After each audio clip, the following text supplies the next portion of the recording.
मिथुन राशिफल जुलाई 2026 जन्म राशि के आधार पर मिथुन राशि का मासिक राशिफल का विश्लेषण करेंगे इस खास कार्यक्रम में। मिथुन राशि वालों के लिए माह बेहद शानदार और जैकपॉट कारक माह रहेगा, क्योंकि मिथुन राशि में ही बुध ग्रह का गोचर होगा, वक्री अवस्था में गोचर करेंगे, और शुक्र ग्रह सिंह राशि में गोचर करेंगे। यह भी आपके लिए विशेष कल्याणकारी, क्योंकि शुक्र ग्रह जब सिंह राशि में गोचर करेंगे तो इससे आपके भाग्य पर शुक्र की पूर्ण दृष्टि पड़ेगी। और शनिदेव मीन राशि में वक्री अवस्था में गोचर करेंगे 27 जुलाई के बाद 138 दिनों के लिए। यानी कि अब यहां से जुलाई से आप अगले 4 से 5 महीनों तक लगातार एक बम्पर डेवलपमेंट जीवन में होता हुआ अपने देखेंगे। यानी कि मिथुन राशि के लिए जुलाई माह एक नई पारी की शुरुआत करने वाला माह के रूप में आप इसे देख सकते हैं। बुध और शुक्र ये दोनों वक्री, बुध और शनि ये दोनों वक्री रहेंगे, ये आपको विशेष मालामाल करेंगे। तो ये खास कार्यक्रम को आपको ध्यानपूर्वक अंत तक देखना है। मैं ईश्वर अरविंद दिव्यव्रत ज्ञान चैनल में आपका बहुत बहुत हार्दिक स्वागत करता हूं। नमस्कार, जय माता दी, जय श्री राम। प्रिय दर्शकों, इस चार्ट को आप ध्यानपूर्वक देखें। हमारे साथ लगातार जुड़े रहने के लिए हमारे चैनल को आप सब्सक्राइब करें, लाइक करें, और ज्यादा से ज्यादा लोगों को आप शेयर भी कर सकते हैं। ये चार्ट को आप ध्यानपूर्वक देखिए। इस चार्ट में आपको दिख रहा है शुक्र, बुध, गुरु, ये तीनों ग्रह एक साथ कर्क राशि में गोचर कर रहे हैं। लेकिन 7 जुलाई को बुध ग्रह मिथुन राशि में गोचर करेंगे, वापस आएंगे, और 4 जुलाई को शुक्र ग्रह सिंह राशि में गोचर करेंगे। तो 7 जुलाई से लेकर के 16 जुलाई तक सूर्य और बुध का बुधादित्य योग बनेगा मिथुन राशि में। बुधादित्य योग जब बनता है तो ऐसे समय में व्यक्ति का पद और प्रतिष्ठा का विस्तार होता है। जब फर्स्ट हाउस में गोचर करते हैं, चतुष्पाद सुखम बताया है, यानी कि 2 व्हीलर से 4 व्हीलर में आप अपने आप को अपग्रेड कर पाएंगे। थोड़ी सी मानसिक संतप्तता जरूर रहती है। फर्स्ट हाउस में सूर्य की एक विलक्षण योग बताया है कि सूर्य सफलता तो देता है लेकिन मानसिक संतप्तता देता है, मन में एक डर बना रहता है। सेहत स्वास्थ्य आपका लगातार निरंतर मजबूत बना रहेगा। इस समय में या इस माह में थोड़े से कोल्ड, कफ इत्यादि से आपको परेशानी हो सकती है श्वास लेने में। नींद में यदि आप सोते हैं तो उस समय आपको आसपास के लोग बताएंगे कि आपकी नाक जो है, जो खर्राटे जो है वो लगातार बढ़ रहे हैं, बढ़ेंगे। तुला राशि या मिथुन राशि के लिए 5वें घर के स्वामी शुक्र ग्रह पराक्रम में गोचर करेंगे और शुक्र की दृष्टि भाग्य पर पड़ेगी। यानी कि जुलाई के माह में कुछ ऐसे रिश्ते आपके जीवन में जुड़ सकते हैं जो रिश्ते आपके जीवन के अंदर दशा दिशा को बदलने में, जीवन के संपूर्ण बदलाव में एक विशेष भूमिका निभा सकते हैं। यानी कि नई लव लाइफ आपकी स्टार्ट हो सकती है।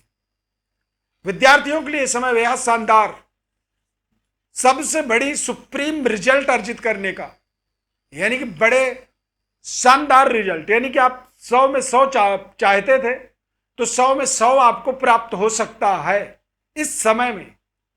यदि जुलाई में कोई रिजल्ट आपकी आने वाली है तो मेरे तरफ से एडवांस में आपको मुबारकबाद मैं चाहूंगा कि आप बिल्कुल कॉन्फिडेंट रहिए। तथा जुलाई के महीने में आप देखेंगे कि बच्चों का भाग्योदय होना, संतान की प्राप्ति हो जाना, अविवाहित हैं तो विवाह जैसे महत्वपूर्ण कार्य संपन्न हो जाएं। महिला है आप तो आपके जीवन में प्रेगनेंसी होना, संतान का जन्म हो जाना, या फिर उम्र दराज हो चुके हैं तो बच्चों के भाग्य का उदय होना। बच्चे कुछ अचानक बड़ी डेवलपमेंट आपके जीवन में जोड़ें और उससे आपका मनोबल, कॉन्फिडेंस 7वें आसमान पर पहुंच जाए।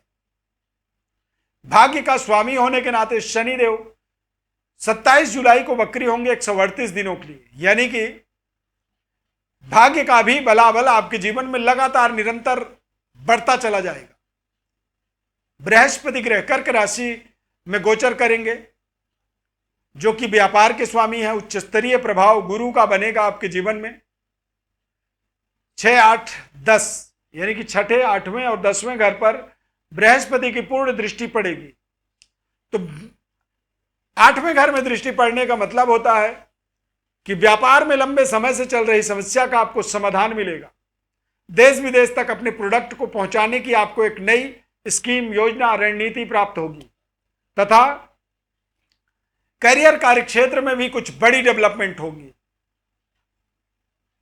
नए कारोबार का शुभारंभ हो सकता है या फिर नए करियर में कुछ बड़े परिवर्तन, बदलाव हो सकते हैं। जिस जगह में शनिदेव गोचर करते हैं उसे मालामाल करते हैं। तो शनिदेव मीन राशि में गोचर कर रहे हैं मिथुन राशि वालों के लिए यह एक सुनहरे अवसर की तरह कार्य करेगा। यहां पर जुलाई में कुछ बड़ी डेवलपमेंट हो सकती है लंबे समय के लिए। आप समझ सकते हैं जैसे कि कोई बच्चा एग्जाम क्लियर करता है और उसकी अचानक सरकारी नौकरी में सिलेक्शन हो जाती है। मतलब वो लंबे समय तक जीवन में जब तक चाहे तब तक वो सरकारी नौकरी से जुड़ा रह सकता है, उसे हटाया नहीं जा सकता है। कई बार अच्छे अच्छे पदों पर पहुंच करके भी आदमी रेजिग्नेशन कर देता है, उसे रिजाइन कर देता है, उसकी जरूरत ही नहीं होती है, क्योंकि वो अंदर से बिल्कुल कॉन्फिडेंट होता है। उसे पता होता है कि मैं बड़ा कारोबार, बड़ी करियर, बड़ी संस्था, संगठन बनाने में सक्षम हूं और वो बनाता चला जाता है। मैंने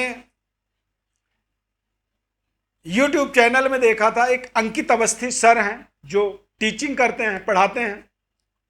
वो IPS में वो सिलेक्टेड हो गए थे और सिलेक्शन के बाद 1 महीने बाद, 2 महीनों बाद उन्होंने बताया कि मैंने वो नौकरी छोड़ दी।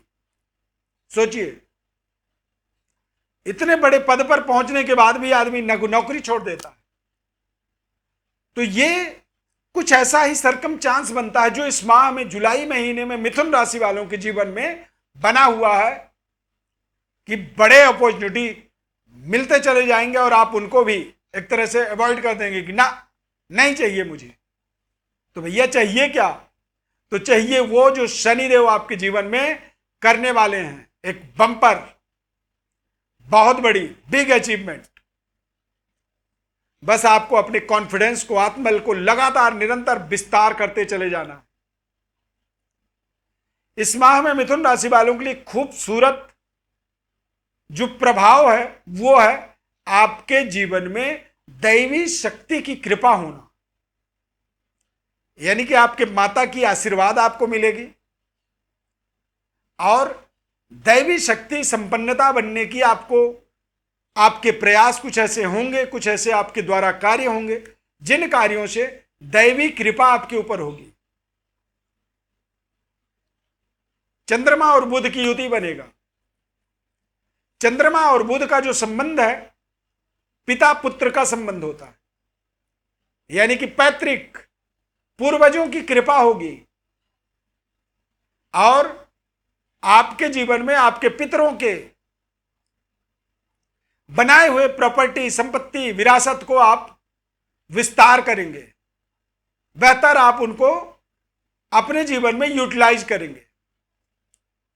शुक्र और बुध और चंद्रमा, ये दोनों ग्रह ठीक वैसे होते हैं जैसे आप अपने पिता के साथ जब कहीं जा रहे होते हैं, कहीं पे कुछ कर रहे होते हैं, तो आप बिल्कुल निडर रहते हैं। आपको पता है कि मेरे साथ मेरे पिता हैं।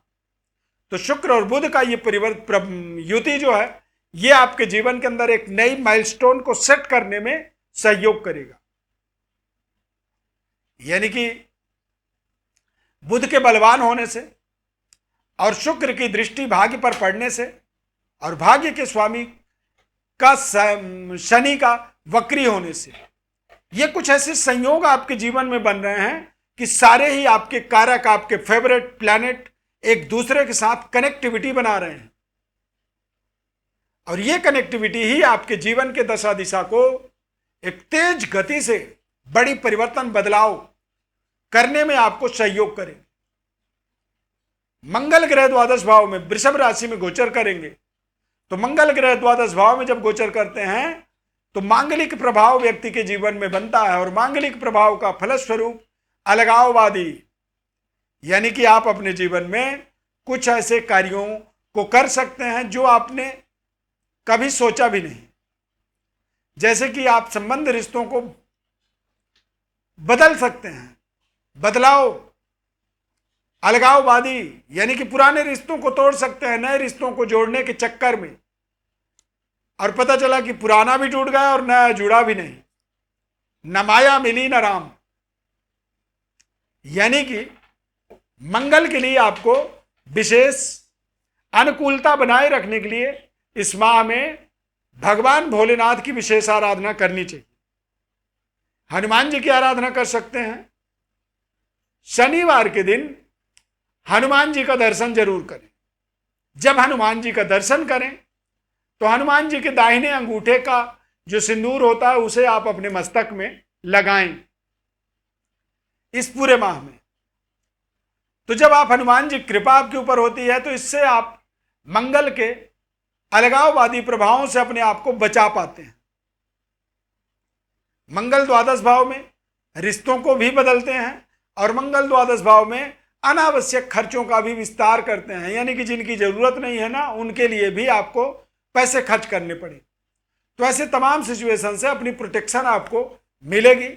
समय बहुत शानदार है, धमाकेदार है। आपके जीवन को मालामाल करने के लिए ये तैयार है समय। बस आपको इसका सदुपयोग करना है। अपने बारे में और विस्तृत विश्लेषण चाहते हैं तो ये जो व्हाट्सएप नंबर आपको दिख रहा है इस नंबर पर आप अपने बर्थ डिटेल को लिख करके भेज दें। बस हमारे द्वारा संपूर्ण विश्लेषण आपको निःशुल्क रूप से बताया जाएगा। शनिदेव का वक्री जो अवस्था है ये आपके जीवन में हमने थंबनेल में बताया कि नई शुरुआत की एक अपॉर्चुनिटी है। नए पारी की शुरुआत यहां से होगी। इस खास कार्यक्रम को आपने यहां तक देखा। यदि कार्यक्रम अच्छा लगा तो जय श्री राम कमेंट में जरूर लिखें। भगवान श्री राम कृपा आपके ऊपर सदैव बनी रहे। इस खास कार्यक्रम को देखने के लिए बहुत बहुत धन्यवाद। Thank you for watching. जय श्री राम।